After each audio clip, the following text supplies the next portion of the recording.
Hello again, Musto0063 back to continue on with the Mega Man 4 Let's Play Perfect Run. And since we're already soaking wet from trudging around in the sewer, let's not bother drying off only to get wet again later, and instead go take out the other water-themed Robot Master, Dive Man.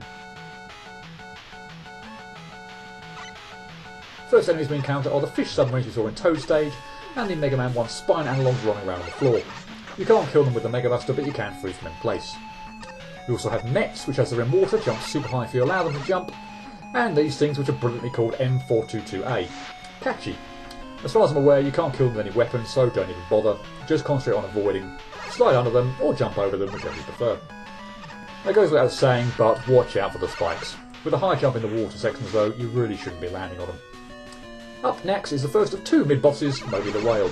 He has two attacks, a missile one and a mine one, and trust me, you want to do the mine one. The missiles aren't impossible to dodge by any means, but they fire and arc at you rather quickly. The mines, slow descending from the top of the screen, pose nowhere near as much of a threat, although be warned that Moby will pull you to the right during this attack. Now this is a really rather irritating placed Met which pops up and fires at you when you get close enough to it. And you're almost always going to because you have to jump the spikes and may not get an opportunity to shoot the Met at ground level. I'd recommend trying to land on the edge of the ledge it's sitting on, but only move far enough to right to do so as you're landing. Otherwise, if it jumps and shoots as you're jumping the spikes, you'll probably need to rely on luck to avoid getting hit. That was Eddie's first appearance. He pops up and fires you with an item. There he gave me some rather useless weapon energy, but he could also drop health, a 1-up or an E-tank. That was the giant-sized enemy in Mega Man 4, and he's called Jumbig. He only jumps and never shoots at you, somewhat similar to Big Eye, but remains less of a pain as he has a lot less health and doesn't damage you nearly as much as if he hits you. Don't get too accustomed to dry land though, that was the last of it in the stage. And we are coming up to the second Moby mid-boss. And here's him demonstrating a repeated missile attack, which is the last thing you want him to do.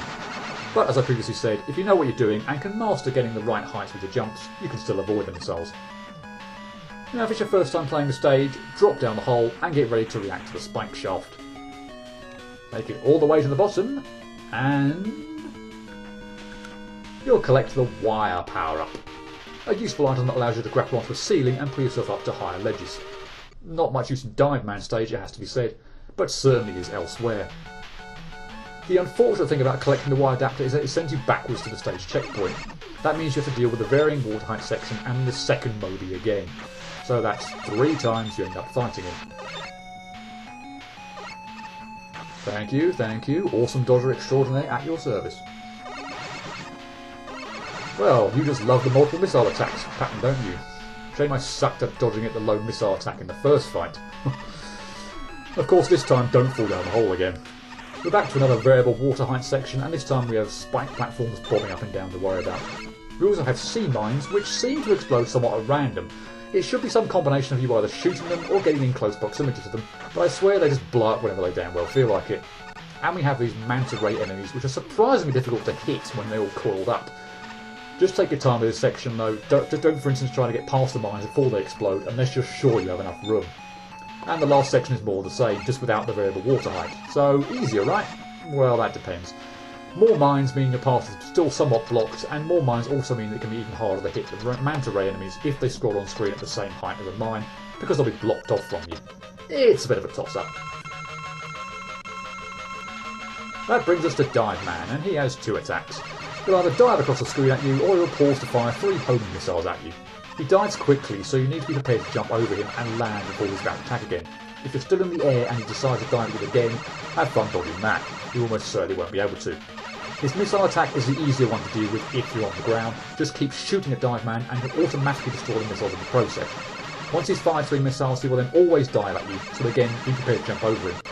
When he has the chance to perform either attack, the tell as to which one he'll do is whether or not he opens his mouth. No, really. If he opens his mouth, it'll be the missiles. If his mouth stays closed, it'll be the dive. It feels like he will always fire missiles if, when you jump over a dive, you land on the ground before he does his next attack, but I'm not going to guarantee that. My advice? Watch his mouth.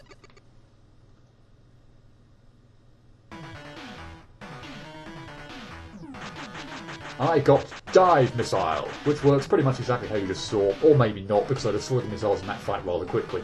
But essentially the missile will home in on any target currently on screen. One mess up on Moby cost me an accidental perfect run there, and as I said before, on the easiest of the 3 occasions I fought him. but I guess that means actually getting a perfect run shouldn't have been that difficult, should it?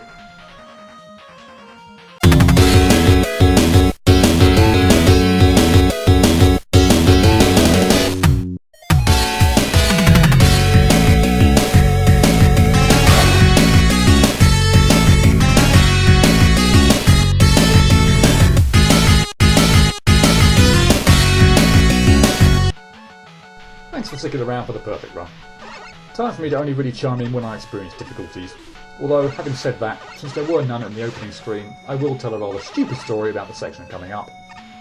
Now, I'm a big stickler when it comes to reading instruction booklets for games. Well, at least I have been for quite a while. When I first played this game, I didn't know Mega Man could slide. This was before I'd played Mega Man 3. So when I got to this little section, I got completely stuck.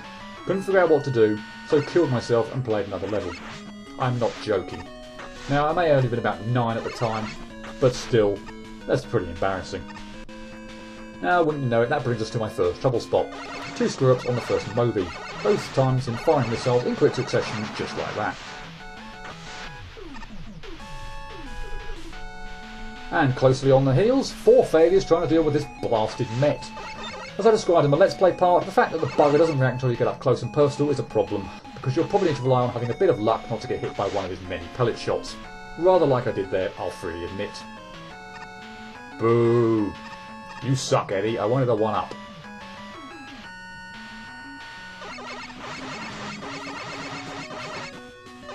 Why, thank you, Jumbig. That's another one on a successful perfect run.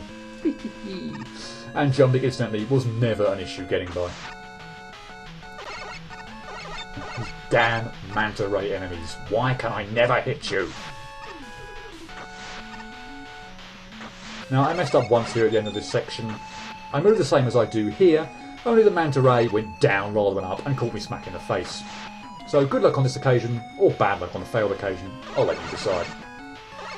One last failure on the second Moby, and it probably won't surprise you to learn it was successive missiles that did it for me. And at this time, since I'm only going for a perfect run, I don't care about being the wire adapter, especially as it would send me back to the midway checkpoint and make me deal with a potentially annoying Manta Ray and Moby all over again. Come on, stupid thing, blow up. Jeez. So yeah, the rest of the stage was plain sailing. Going with a little water-based joke there. I was probably being a little overcautious at times, but on a perfect run, of course there's absolutely no point in rushing when you don't have to.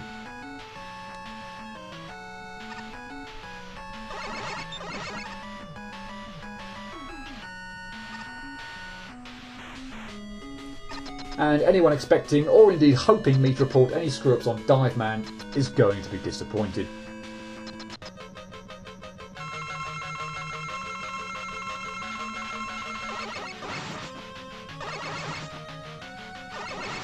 But I do need to point out there what was the beginnings of a charge shot.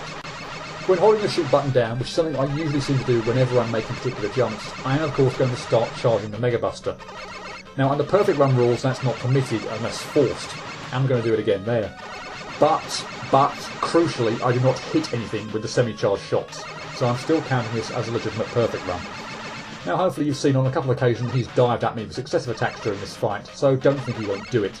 I also had a very few close calls with the missiles. I was jumping all over the place, not concentrating on shooting them, which was of course rather silly of me. I repeat, if you're on the ground, just shoot at Dive Man and you'll automatically destroy the missiles.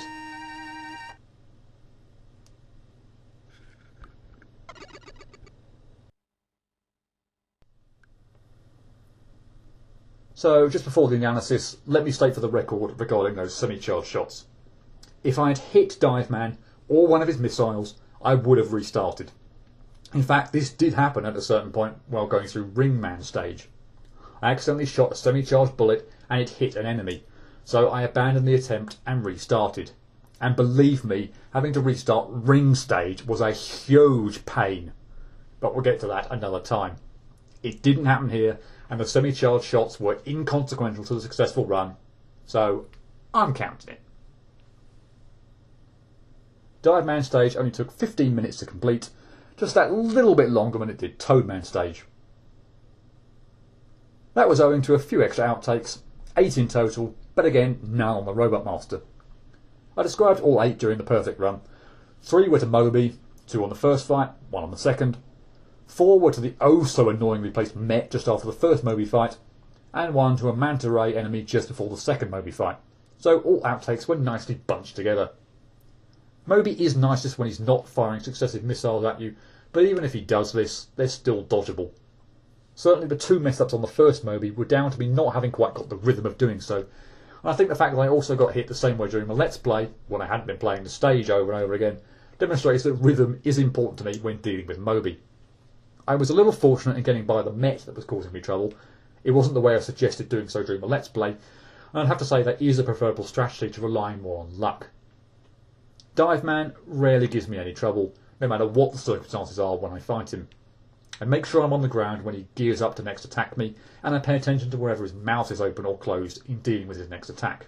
If you do this, and remember to just shoot Dive Man if he fires missiles at you, then he's pretty simple.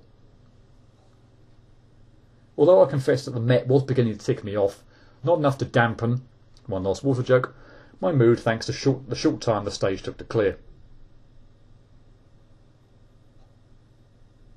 I can't give Dive Man a 1 out of 10 though. A combination of Moby and the infernal Met saw to that. But what with a few number of outtakes and little time spent on the stage, I give Dive Man the still lowly score of 2 out of 10. That's about all for this time. Join me next time for another Robot Master stage. Who will it be? Don't worry your pretty little skull about it. Cheerio.